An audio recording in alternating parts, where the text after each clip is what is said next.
Halo, buat kamu nih yang lagi dengerin, khususnya anak SMA dan SMK ya. Ya, yang mungkin sekarang tuh lagi overthinking soal masa depan. Betul banget. Atau malah lagi semangat-semangatnya nih ngejar target. Obrolan kita kali ini pas banget buat kamu. Kita mau membedah catatan penting dari sebuah transkrip video YouTube. Dari channel bimbingan konseling SSLB ya. Benar. Intinya sih catatan ini ngupas tuntas rahasia cara menetapkan tujuan jangka panjang. Yang spesifik dan pastinya realistis. Tepat. Misi kita hari ini tuh ngebekalin kamu sama kompas yang jelas. Biar kamu nggak gampang oleng. Iya, di tengah gempuran tugas sekolah, tryout, atau ekskul. Nah, di catatan para psikolog yang kita bahas ini tuh ada temuan yang lumayan menampar sih. Gimana tuh? Selama ini kan kita kira hal yang paling bikin motivasi anjlok itu tumpukan PR ya. Iya, PR yang menggunung gitu kan. Padahal ternyata penghancur motivasi terbesar kita itu justru rasa bingung. Bingung karena nggak tahu apa yang diharapkan dari kita di masa depan ya. Persis. Kalau ditelusuri alasan psikologisnya, otak kita tuh emang sangat benci sama ambiguitas. Ketidakpastian gitu ya? Iya. Pas tujuan kamu kabur, kayak cuma bilang, aku mau sukses, otak tuh bakal ngalamin yang namanya decision fatigue, atau kelelahan ngambil keputusan. Oh, jadi tiap mau belajar tuh harus mikir keras lagi dari nol ya? Buat apa lakuin ini? Bener banget. Tapi beda ceritanya kalau tujuanmu spesifik. Kayak misalnya, aku mau tembus jurusan ilmu komunikasi di PTNX gitu. Nah itu, otak tuh langsung punya jalur yang jelas. Berarti tujuan spesifik ini tuh kayak filter ya? Kalau target akhirnya jelas, kita jadi lebih gampang ngenalin mana yang penting. Dan mana yang cuma distraksi. Betul, ibaratnya tuh kita bisa langsung sadar buat nutup aplikasi TikTok sebelum keburu scrolling berjam-jam.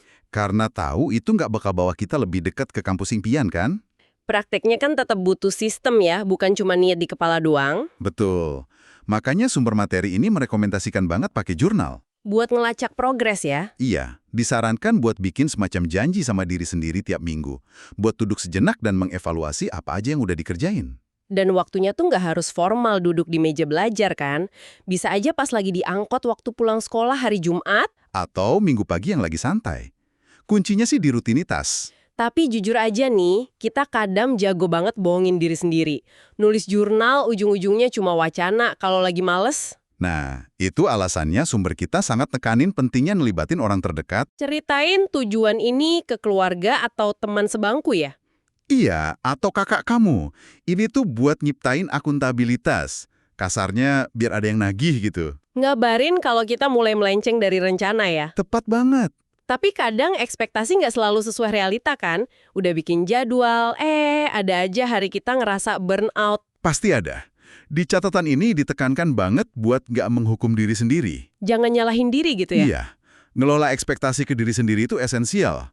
Anggaplah kamu udah ngejadwalin belajar matematika 2 jam malam ini. Tapi karena seharian full ujian, otak tuh udah bener-bener kosong. Terus kamu cuma sanggup belajar 15 menit. Di situasi gini, jangan nyalahin diri sendiri terus ngerasa gagal ya. Apalagi sampai mutusin berhenti belajar seminggu penuh. Jangan. Melangkah pelan-pelan tapi pasti ya. Bener, butuh waktu dan ketekunan. Bangun kebiasaan baru tuh berarti harus rela ngelepasin kesenangan sesaat demi sesuatu yang lebih besar nanti. Artinya mungkin kamu harus rela nahan diri nggak ikut push rank Mobile Legends setiap malam. Atau ngurangin waktu maraton nonton serial.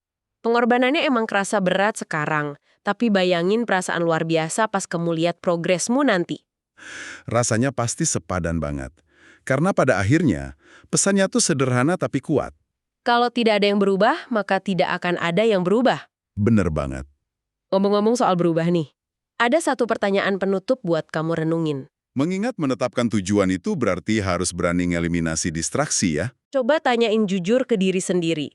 Dari semua rutinitas atau aplikasi di HP-mu sekarang, mana yang diam-diam paling banyak ngerampok waktu berhargamu? Waktu yang seharusnya bisa bawain kamu selangkah lebih dekat ke mimpimu. Dan pertanyaannya, beranikah kamu menyingkirkannya hari ini?